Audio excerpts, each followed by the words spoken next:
Now, on to review of Jerry and Marge Go Large. This is actually a film I just watched. I think it was yesterday that I just kind of stumbled on after watching a trailer for it. It's available on Paramount, which we actually have a special going on in Paramount. The link will be in the description. If you use that link, you can support the show. Sign up today. It's kind of odd that almost every movie about gambling is actually pretty good, if not great.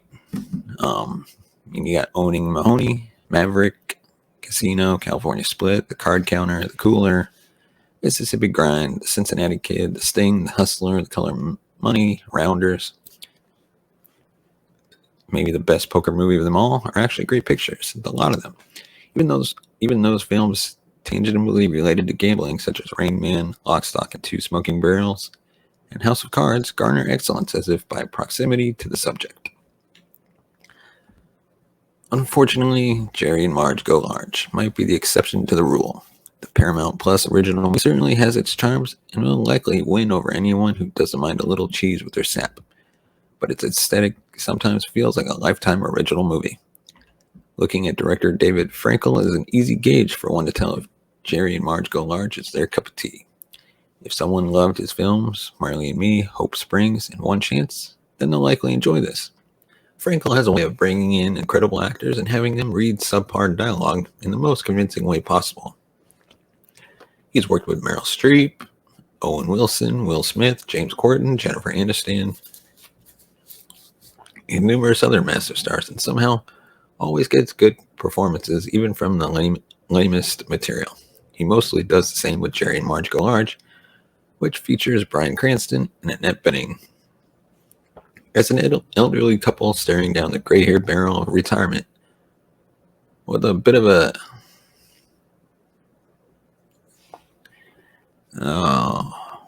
what would you call it? Probably a way beyond midlife crisis, but a post-retirement life crisis.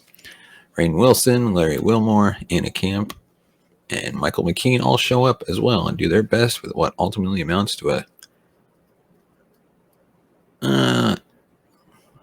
sickly sweet hour and a half.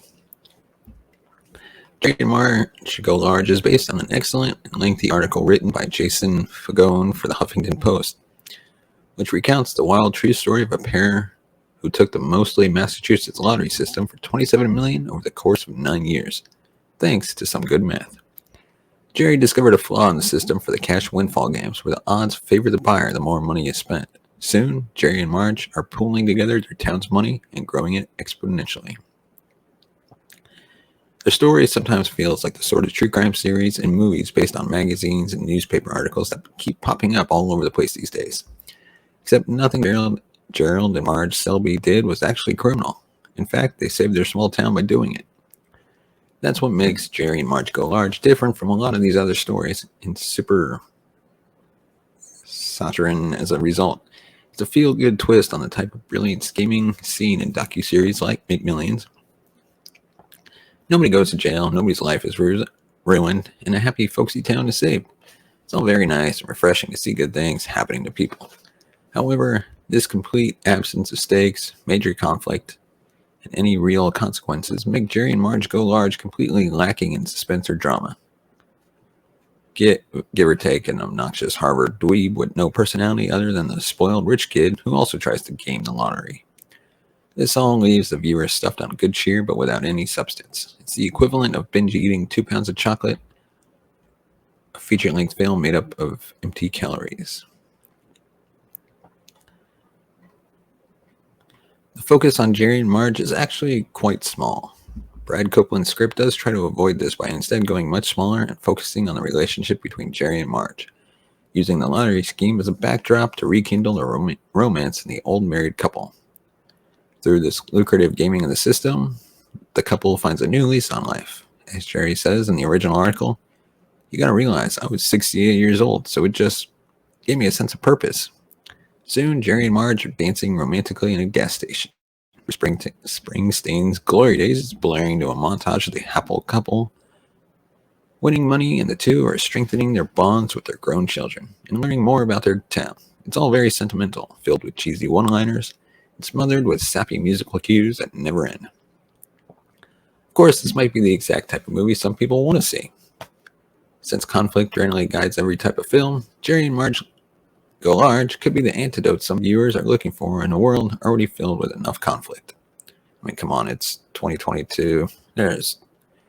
We've had more conflict than we know what to do with.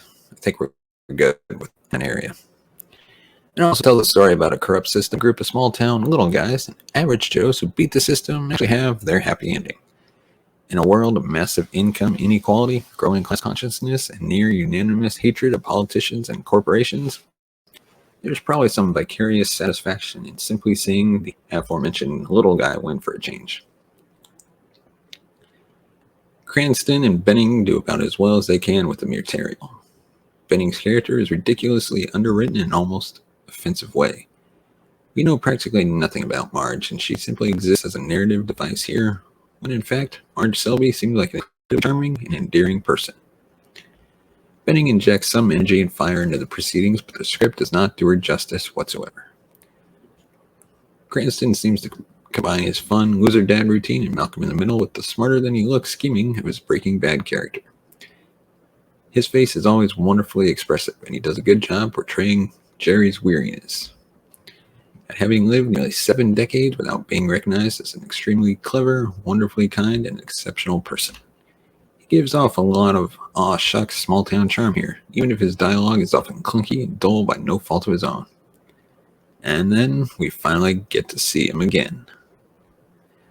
Rainn Wilson is back, essentially playing Rainn Wilson, which he's exceptionally amazing at. Will Moore is an incredible political comedian and brilliant thinker, but he's, I hate to say it, arguably a terrible actor.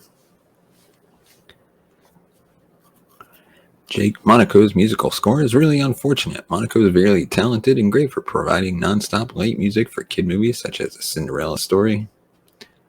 If the shoe fits, then he can provide some of the best sentimental schmaltz for movies that need it.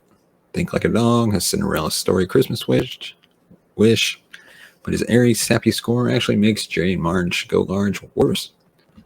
But again, this might all be what some less cynical people want. One person's sappy cheese might be another exquisite fondue, and what's grotesquely sweet for one reviewer, like myself, might be a perfect palate cleanser for another. And of course, Jerry and Marge Go Large is now streaming on Paramount Plus. Check the link in the description to a great deal for Paramount Plus today. And before we go, we'd also like to remind you, if you want to support the show, buy us coffee at buymeacoffee.com/cinemagold. Your support helps the channel grow, upgrade our equipment, take the show on the road, which we hope to live stream from CinemaCon, Fan Expo in Texas, San Diego Comic-Con, D23 in California, and your support can help make that happen, as well as hire new hosts and writers and be able to pay them. And as always, thank you so much for watching and listening. We will see you next time.